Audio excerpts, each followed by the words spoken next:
May Allah subhanahu wa ta'ala open our doors. So the point I'm raising, my brothers and sisters, is sometimes you will have to adjust your dream regarding the type of person that you want your child to marry. It is their choice. You can guide them, you will try with them, but believe me, you have to somehow give in at some stage. If it is a person whom you may not have considered ideal, because sometimes the other option is something which is even worse than what you are disagreeing with. May Allah subhanahu wa ta'ala open our doors. I know of many parents who refuse their daughters to get married to people they want to marry foolishly. Allow your daughter to make the mistake and to come back divorced, being your daughter so happy with you, and you will be able to guide her with love. My daughter, didn't I tell you anyway? Now you made the mistake, you have come home, we still love you, we embrace you, and we still recognize you as our daughter, but it would have been better if you did not make the mistake. She will say, Dad, I love you forever for standing by me and for looking after me, instead of saying never ever. And she becomes a person who is an eyesore for you. She becomes depressed, because today people become depressed when they cannot marry whom they want to marry, and it's our fault. We sent them to the schools, we sent them to the various mixed type of educations, we did this, we did that, we had a place in the mall where we were every week. We did not dress them appropriately when they were young, so as they grew up they did not want the appropriate dress. We are the ones who placed them in front of the televisions, and we subscribe to the dirtiest of the internet channels or satellite channels and so on, and then we expect our daughters to still have a good Islamic choice of a spouse.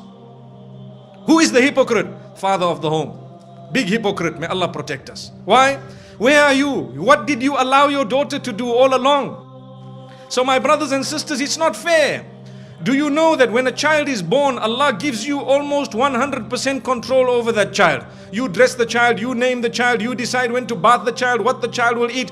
All control. Don't say, I don't have control over my child. Allah said, I gave you full control when the child was born. That's the time you did not dress the child properly. You never read your own salah. There was no Quran ever played. There was nothing. And slowly, as the child grows up, one by one, Allah takes away the control of elements from you regarding that particular child. So when a child is a little baby, you can give the child a rattle worth 1 rupee, and it will shake the rattle and smile and laugh with you. Let the child become 5 years old, give them the rattle, they will throw it back at your face. Dad, are you playing a fool with me? I need an iPhone.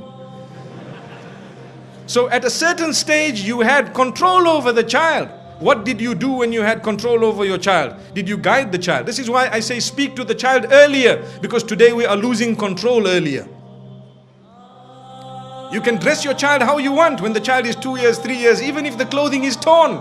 Let the child get to 8 years, 9 years. Dad, I'm not wearing these shoes. Why? You make me look like one of those people living in the 1960s. Dad, I need the latest, this Nike Air where you walk, it bounces, May Allah subhanahu wa ta'ala protect us, grant us goodness and ease. My brothers and sisters, don't blame Allah subhanahu wa ta'ala for our failure.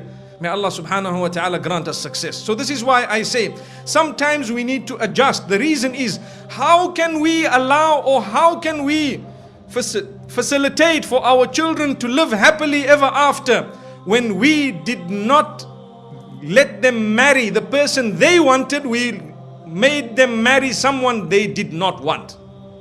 Now obviously I'm talking of something which is not the ideal. Ideally, Islamically, we need to speak about what should be happening.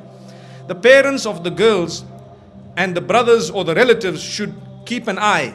When they see potential husbands for their daughters or their sisters and so on, they should approach the gentleman or his family, or they should speak to their daughter about it. We have so and so, we are trying to, you identify, you speak to them, you let the two meet within the limits of the Sharia, and if they would like to take it further, you take it further. It's your responsibility as a male.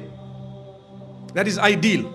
And if the daughter says, no, I'm not too happy, don't be angry, no pressure. My sister, you have the right. It is haram in Islam to force your daughter to marry whom you want when she does not want. Totally forbidden. It is a major sin, in fact. You cannot do that. It is her choice. She can say no. At the time of Rasulullah sallallahu alaihi wasallam also, there were those who said, no, I don't want to marry this man, and they were not forced to it. May Allah subhanahu wa ta'ala grant us goodness.